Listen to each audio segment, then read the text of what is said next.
مسجد کے مقام اور اہمیت کو ہمیشہ پیش نظر رکھیں گے.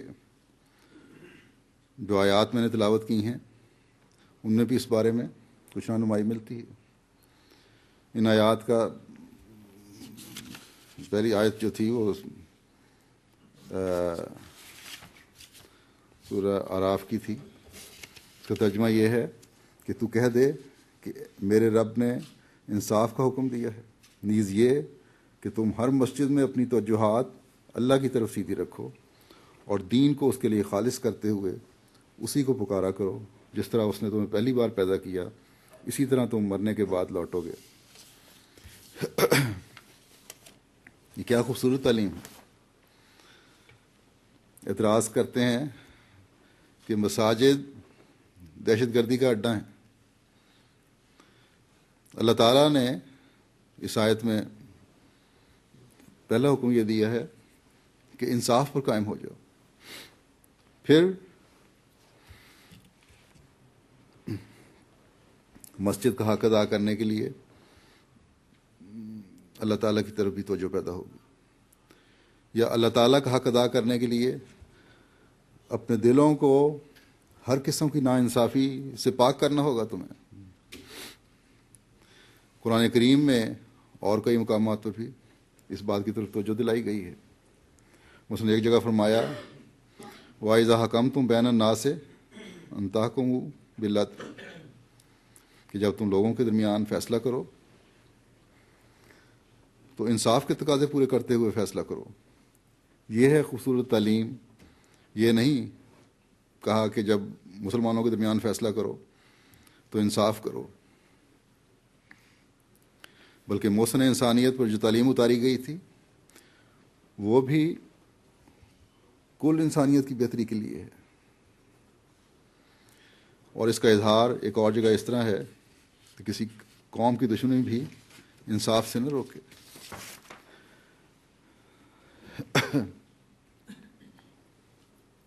اور جو مسجد فتنہ اور شر کے لیے بنائی گئی تھی اس کے گرانے کا خود قرآن کریم میں اللہ تعالیٰ نے حکم دے دیا. بس مسجد تو وہ مقام ہے جہاں تقویٰ پر قائم رہتے ہوئے انصاف کے تقاضے پورے کرتے ہوئے پھر اللہ تعالیٰ کے فضلوں کو سمیٹنے کے لیے اس کے آگے جھکنے کے لیے آیا جاتا ہے. مسجد کا لفظ سجدے سے نکلا ہے جس کا مطلب ہے عاجزی، انکساری اور فرما برداری کی انتہا. بس مسجد تو یہ ہے اعلیٰ اخلاق پیدا کرنے والی جگہ ہے.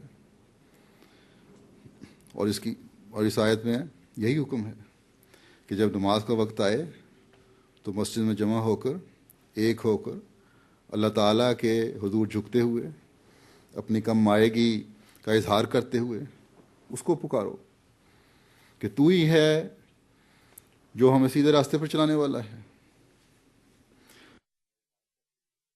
ہمارے اندر سجدے کی حقیقی روح پیدا کرنے والا ہے. تو ہی ہے جو ہمیں دین کے لیے خالص کرتے ہوئے اس کے احکامات پر عمل کرنے کی توفیق دینے والا ہے.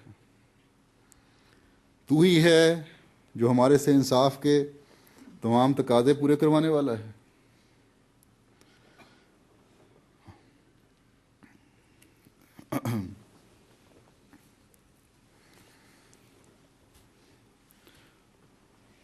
اور اے اللہ تو ہی ہے جو ہمیں اپنے حقوق کی ادائیگی کی طرف بھی توجہ دلانے والا ہے اور بندوں کے حقوق کی ادائیگی کی بھی توفیق دینے والا ہے. بس ہم آج تیرے آگے سجدہ ریز ہیں کہ ہمیں ان نیکیوں کے کرنے کی توفیق عطا فرما. ایک مومن جسے آخرت پر یقین ہے، مرنے کے بعد خدا تعالیٰ کے سامنے حاضر ہونے پر یقین ہے، وہ کوئی ایسی حرکت کر ہی نہیں سکتا جو اسے آخرت کے انعام سے محروم کرے، کیونکہ ہر عمل درجہ بڑھانے کا باعث بنتا ہے اور ہر ترقی کا عمل اور یہ ترقی کا عمل جو ہے اسی طرح جاری ہے جس طرح پیدائش کا عمل ہوا. بس اگر ہر نیکی کے بجا لانے کی طرف توجہ نہیں تو روحانی ترقی کے درجے بھی حاصل کرنے ممکن نہیں ہوں گے۔ بس یہ سوال ہی پیدا نہیں ہوتا کہ ایک مومن ایک طرف تو خدا تعالیٰ کی رضا چاہتے ہوئے، خالص اس کے لیے ہوتے ہوئے مسجد کی طرف آئے، اور دوسری طرف ان مساجد کے سے نفرتوں کی آوازیں گونجیں جو دنیا میں فتنہ اور فساد کو باعث بنے۔ بس مساجد تو ایک نشان ہے حقوق اللہ اور حقوق العباد کی ادائیگی کی طرف قدم بڑھانے کا، اور مینارے اس مقصد کے حصول کے لیے ایک ذریعہ ہیں جن پر کھڑے ہو کر اس نور کی طرف بلایا جاتا ہے جو انسان کو اپنے مقصد پیدائش کو سمجھتے ہوئے اپنی دنیا و آخرت کو روشن تر کرنے کا باعث بنتا ہے۔ بس آج ہم احمدیوں کا فرض ہے کہ دنیا کو یہ بتائیں کہ اسلام کی حقیقت کیا ہے اور مساجد کی حقیقت کیا ہے۔ دنیا کی بقا بھی اسی سے وابستہ ہے کہ ایک خدا کو مانتے ہوئے اس نور کو تلاش کریں جو اللہ تعالیٰ کا نور ہے، جو دنیا میں اگر نظر آ سکتا ہے تو حضرت صلی اللہ علیہ وسلم کی ذات میں نظر آ سکتا ہے، جو اگر نظر آ سکتا ہے تو حضرت صلی اللہ علیہ وسلم پر اتری ہوئی شریعت اور آخری شرعی کتاب قرآن کریم میں نظر آ سکتا ہے، جس کی خوبصورت تعلیم دنیا کی بقا کا واحد ذریعہ ہے، جس کی تعلیم اللہ تعالیٰ کے حقوق کی ادائیگی کے راستے دکھانے اور اس کے بندوں کے حقوق کی ادائیگی کے راستے دکھانے کا واحد ذریعہ ہے، جس کی خوبصورت تعلیم دنیا کے امن کی ضمانت ہے، کیونکہ اس تعلیم پر عمل کرنے والوں کی حالت کا جو قرآن کریم نے نقشہ کھینچا ہے، ایک جگہ اس طرح بیان ہوا ہے، دوسری آیت میں نے تلاوت کی تھی، اس کا ترجمہ یہ ہے کہ توبہ کرنے والے، عبادت کرنے والے، حمد کرنے والے، خدا کی راہ میں سفر کرنے والے، رکوع کرنے والے، سجدہ کرنے والے، نیک باتوں کا حکم دینے والے اور بری باتوں سے روکنے والے اور اللہ کی حدود کی حفاظت کرنے والے سب سچے مومن ہیں، اور تو مومنوں کو بشارت دے دے۔ تو یہ ہیں ایک مومن کی خصوصیات،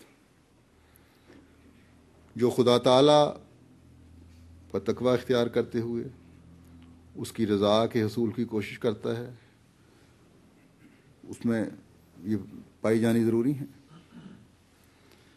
پہلی بات یہ فرمائی توبہ کرنے والے۔ توبہ کیا چیز ہے؟ اس کا مطلب یہ ہے کہ برائیوں سے قطع تعلق کرنا۔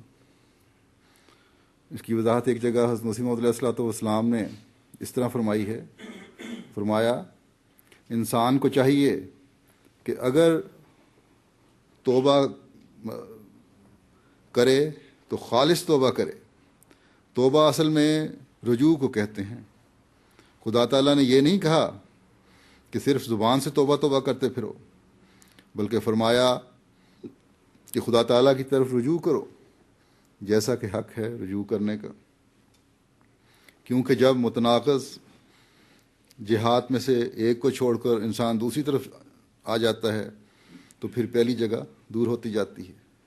یعنی جب متناقض جہات الٹی طرف جانا شروع کرتا ہے انسان، ایک طرف کو چھوڑ کر جو دوسری طرف آتا ہے تو پہلی جگہ سے دوسری دوری ہو جاتی ہے، اور جس کی طرف جاتا ہے وہ نزدیک ہوتی جاتی ہیں۔ یہی مطلب توبہ کا ہے کہ جب انسان خدا کی طرف رجوع کر لیتا ہے اور دن بدن اس کی طرف چلتا ہے تو آخر یہ نتیجہ ہوتا ہے کہ وہ شیطان سے دور ہو جاتا ہے اور خدا کے نزدیک ہو جاتا ہے۔